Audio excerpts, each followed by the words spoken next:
Karena semuanya nggak ada yang benar. 575 anggota DPR beserta menteri yang sekarang ini aman. Nggak ada yang jamin.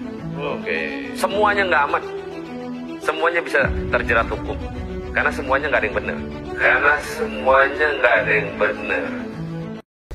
Pernyataan Sahroni itu tidak mengagetkan kita, tapi menyadarkan kita kembali bahwa ternyata memang ganti pemerintahan itu hanya ganti orangnya saja. Sistemnya tetap sama. Efeknya ke rakyat tetap sama. Rakyat yang tetap dikorbankan. Rakyat yang tetap menderita. Tetap harus rakyat berdikari. Tidak bisa mengandalkan pemerintahannya. Tidak bisa mengandalkan wakilnya. Bayangkan 575 anggota DPR RI yang harusnya menjadi wakil rakyat ternyata bukan mewakili rakyat, tapi kepentingannya sendiri atau kepentingannya golongannya. 34 kursi menteri yang seharusnya menyusun kebijakan untuk kesejahteraan ternyata menyusun jebakan untuk membebani. Maka rakyat jadi seperti penumpang kapal yang nahkodanya sendiri mengaku mabuk. Kalau semua anggota DPR bisa kena hukum, itu artinya semua undang-undang yang mereka buat pun lahir dari tangan orang yang cacat moralnya.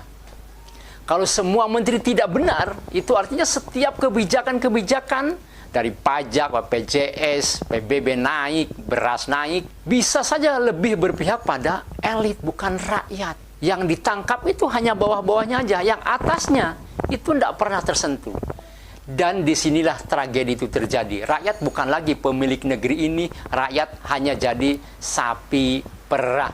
Bayar pajak, bayar iuran ini itu, ikut pemilu lalu diam. Lalu kalau protes dipukul, kalau bicara dibungkam, kasar sedikit anarkis. Kalau kasar katanya anarkis. Kalau nggak kasar, suaranya nggak pernah didengar. Kalau DPR tidak benar, kalau menteri tidak benar, siapa yang tersisa untuk rakyat percaya ini? Polisi? Tentara? Presiden? Atau rakyat hanya percaya pada dirinya sendiri? Sejarah sudah berkali-kali membuktikan, ketika elit politik gagal memberi harapan, rakyat menciptakan jalannya sendiri. Kadang lewat kotak suara, kadang lewat jalanan. Dan ketika rakyat sudah memilih jalannya, kekuasaan sebesar apapun tak akan mampu menghentikan gelombang perubahan. Kalau wakil rakyat tak bisa dipercaya, kalau menteri pun penuh dusta, maka nasib rakyat hanya ada di satu tangan, yaitu di tangan rakyat sendiri.